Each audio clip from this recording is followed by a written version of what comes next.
Dans quelques heures, le célèbre château de la Star Academy va rouvrir ses portes. Après un immense succès d'audience pour son grand retour il y a un an, le télécrochet culte des années 2000 voit encore plus grand cette année. Une saison plus longue, un relooking complet du château, de nouveaux professeurs, un plateau flambant neuf et surtout une nouvelle promotion. Des élèves entre 18 et 28 ans qui rêvent d'un destin à la Jennifer, Nolwenn Leroy, Grégory Lemarchal ou encore Anisha. L'année dernière, c'était super, un très bon niveau, mais là, on est passé effectivement à un step supérieur. Et ce matin, je suis estomaqué. Je ne reviens pas des talents qui passent devant nous. J'ai envie de pleurer. Oh putain. Qui sont ceux qui, dans l'ombre, œuvrent depuis des mois pour faire de ce retour un événement? Casteuse, coordinatrice, Oh non, le stress. réalisateur, décoratrice d'intérieur. Franchement, c'est assez intense. C'est une quotidienne à sortir tous les jours. Il faut sortir 45 minutes. C'est énorme. Il faut le faire en un mois. C'est impossible. Hein. Je suis architecte d'intérieur. On ne peut pas faire ça dans la vraie vie. Hein. C'est impossible. Suivez-nous dans les dessous de cette 11e édition, tant attendue. Ça, c'est la nouveauté de la saison. Il reste 3 jours. Donc, hop. En exclusivité, nous allons vous révéler tous les secrets du château et vous dévoiler en avant-première le visage de l'un des candidats qui vous fera vibrer dès ce soir.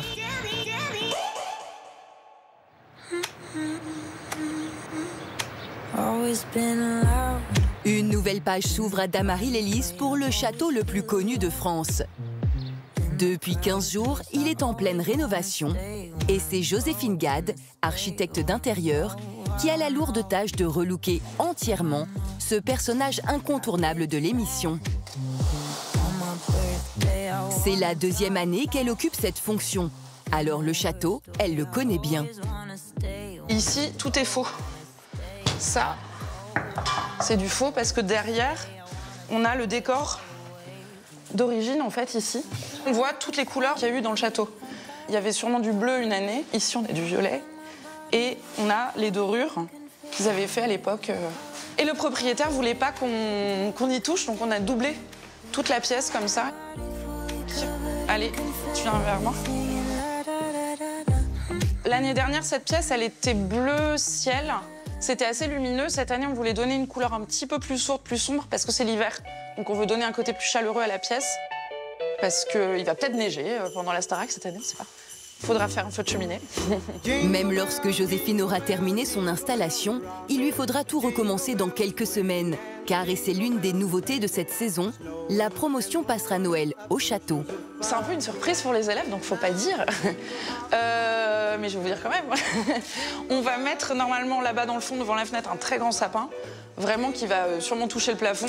On a mis aussi plein de boules à facettes dans l'escalier qu'on va agrémenter de grosses boules de Noël, des choses comme ça pour que ce soit un petit peu plus sympa. On viendra installer tout ça pendant que les élèves seront sur le plateau. On a une journée pour transformer le château en château de fête de Noël, quoi. Donc ça va être un petit peu challenge. Du sol au plafond, les 900 mètres carrés du château ont été entièrement repensés, à l'exception des toilettes. Tous les élèves, depuis 20 ans, en fait, on mettait un petit mot dans les toilettes, donc on l'a gardé en l'état. On a juste mis des plaques de plexi sur les murs. Et du coup, ici, on voit que Tiana, l'année dernière, a écrit son petit mot directement sur le plexi. Ça se superpose, en fait, avec les mots de Michal, tiens, ici. Et ici, la même chose de l'autre côté. La décoratrice travaille en étroite collaboration avec Sébastien Pestel, le réalisateur de La Quotidienne. Moins rectiligne, parce que là, j'ai l'impression qu'il passe sous les gros plans. Ensemble, ils s'assurent que les décors ne gêneront pas les différentes caméras positionnées dans le château. On commence à dégager les sols, comme ça on va t'installer le canapé et tu pourras checker tes axes. Ah oui, vous voulez un petit secret trop sympa? On a fait des passe-plats aussi. Oui, hop, tac. Ici, vous ne voyez rien. Attention, surprise. Ah oui. 2 cafés sans sucre. 2 cafés sans sucre, monsieur.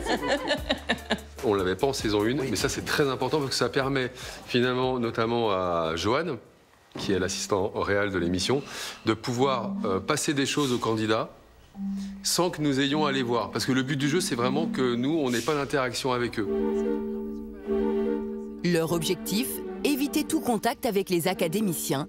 Pour ça, ils usent de multiples stratagèmes un peu partout, et notamment dans la mythique salle de danse. En fait, ici, c'est des vitres, et de l'autre côté, il y a des caméras.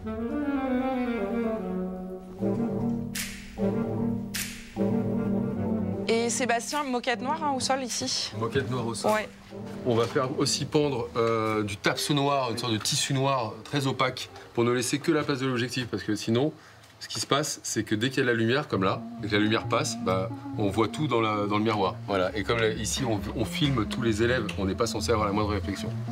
Sinon, on comprend qu'il y a un miroir, et c'est pas ce qu'on veut. Bon, maintenant, vous le savez un petit peu, mais... Mais avant d'accueillir la nouvelle promotion, il a fallu la trouver. C'est le délicat travail de Jeanne Collin, directrice du pôle casting, et de son équipe. Sur une première saison, on nous attend parce que les gens ont la nostalgie de la Star Academy.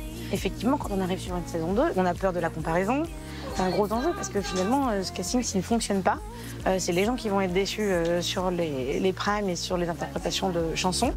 Depuis début avril, assistée de ces 7 casteuses et notamment de Jennifer, elles épluchent les candidatures spontanées, scrutent les réseaux sociaux, assistent à des scènes ouvertes et font le tour des écoles de chant à la recherche des meilleurs talents. En juin dernier à Boulogne-Billancourt avait lieu le tout premier casting. Sur les 20 000 candidats, 160 seulement avaient été présentés au jury. Ouais, je suis pas très fière de ma prestation, mais c'est pas grave. J'ai donné le meilleur de moi-même, c'est le principal. C'est un rêve de gosse. J'ai vu la Starac quand j'étais grande comme ça, avec ma grand-mère à la télé, donc j'ai toujours voulu faire le programme. Que le meilleur gagne, finalement. Sur ces 160 candidats, 34 ont été retenus ce jour-là. Mais pour intégrer le château, les places sont limitées. Alors il y a quelques semaines, dans ce studio de région parisienne, tous ont passé un ultime casting. C'est la finale. Du coup, c'est une pression de dingue. Je crois que c'est un des plus grands rêves de ma vie. Si les visages des élèves seront dévoilés à 21 h ce soir, 2 d'entre eux ont déjà été révélés sur le plateau de Quotidien. Vous faites partie de la promo de la Starac. Lola et Axel. Nos secrets perdus dans le temps. Et en avant-première, nous allons dans quelques instants vous en divulguer un 3e. En attendant, nous retrouvons Jennifer. Son travail ce jour-là consiste à gérer les candidats, mais pas seulement. En fait, comme ils sont censés se rencontrer réellement en entrant au château, le but, là, c'est aussi de faire en sorte qu'ils ne fassent pas connaissance. On ne peut pas empêcher qu'ils discutent, mais ils échangent de la météo et de ce qu'ils vont manger ce midi. Mais ils n'échangent pas du tout sur qui ils sont, d'où ils viennent, ce qu'ils vont chanter, même, voilà, ils peuvent pas. Et d'ailleurs, je vais aller les voir parce qu'ils sont en train de discuter. Voilà. Ils viennent d'un peu partout en France et vont être jugés lors d'une prestation vocale unique.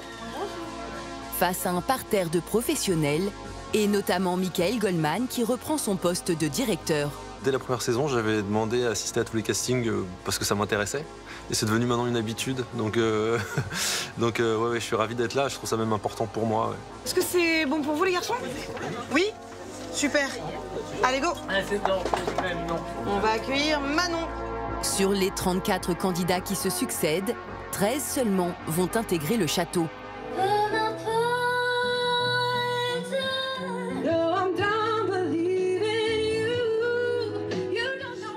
C'est le cas de cette candidate qui a retenu l'attention du jury.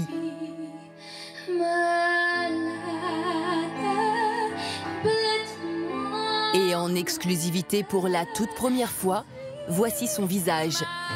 Son prénom, Lénie, 18 ans.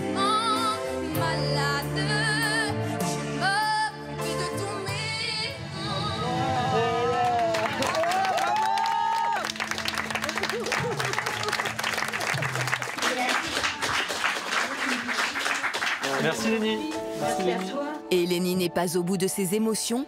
Elle ne le sait pas encore, mais elle apprendra dans quelques jours qu'elle fait partie de la nouvelle promotion. Oh, mon corps il tremble et tout. Je peux t'asseoir? Non, ça va. J'ai envie de pleurer. Oh putain. Ça a été du coup?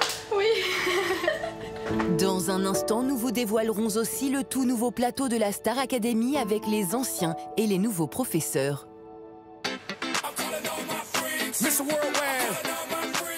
Mais avant cela, au château, dernière ligne droite pour Joséphine et son équipe. Là, on est à la bourre.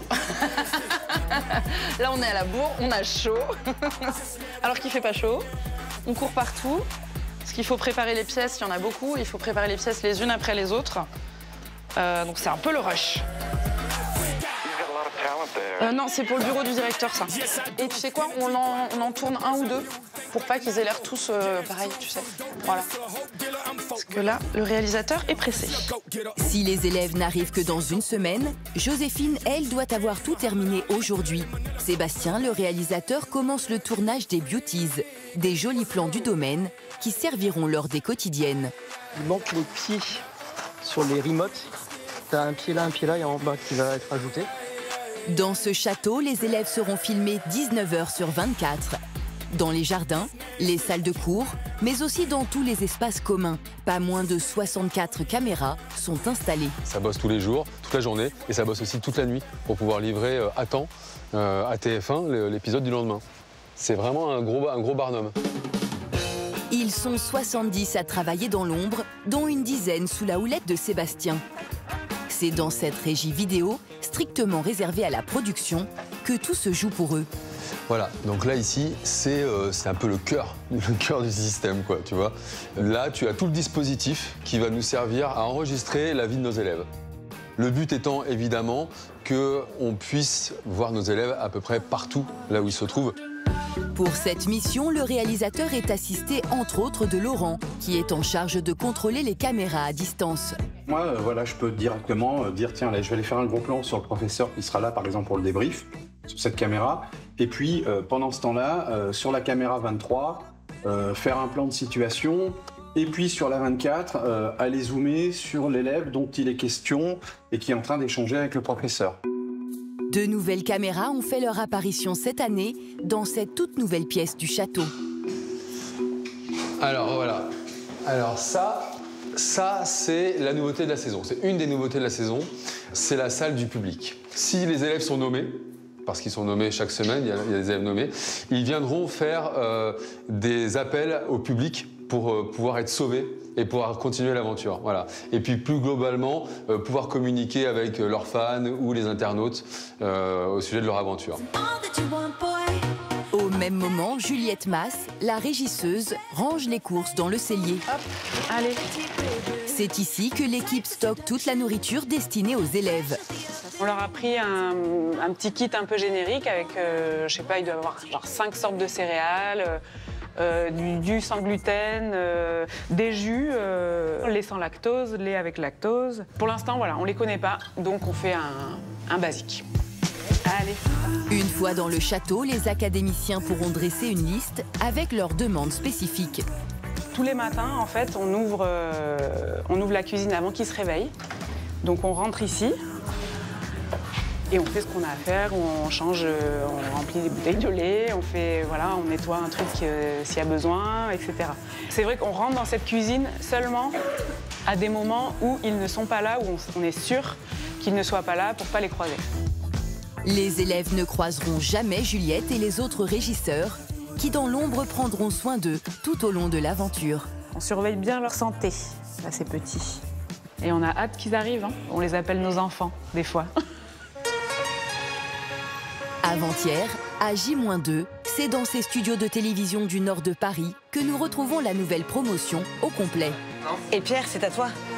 Ce jour-là, Jeanne et son équipe les préparent au grand moment, leur tout premier prime. Une journée qui démarre par la validation du stylisme. C'est très nouveau, ça fait très peur, mais c'est très cool aussi. Juste à côté, par petits groupes, les élèves apprennent les rudiments du métier de chanteur professionnel. Un micro de ce type, quand on chante, c'est comme ça. Surtout pas ça aussi, s'il vous plaît. Je sais bien que c'est un fantasme visuel de rappeur, de machin. C'est beau, c'est je sais pas quoi. Il y a 2-3 prises. Non, la boule, on la touche pas avec les mains. Par contre, on peut la frôler avec les lèvres.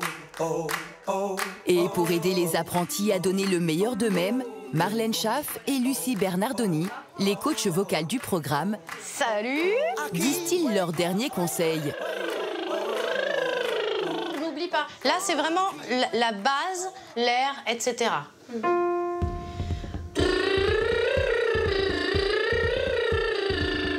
Le premier prime de la Starac, c'est le plus difficile et le plus beau. On s'en souvient toute notre vie, quoi.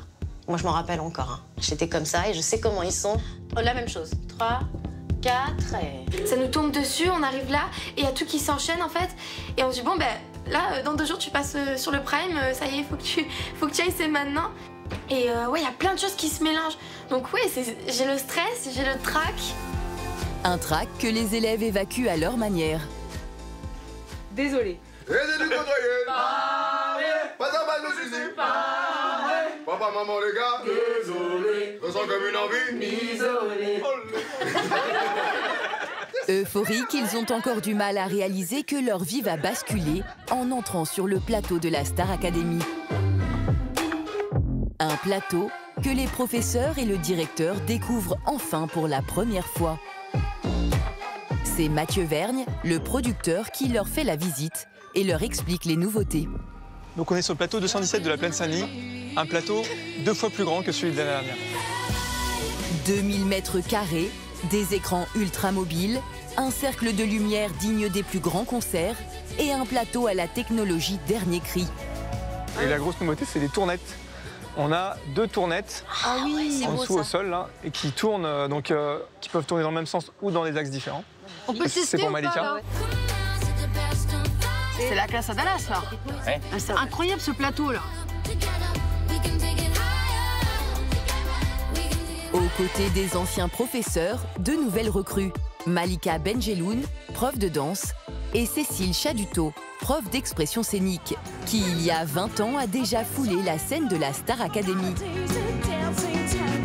Cécile a été danseuse, puis l'assistante de Kamel Wally. Oh, c'est merveilleux! C'est extraordinaire! Plus que 3 heures avant le lancement de cette nouvelle saison, et pour l'inaugurer, un invité d'exception, le DJ David Guetta.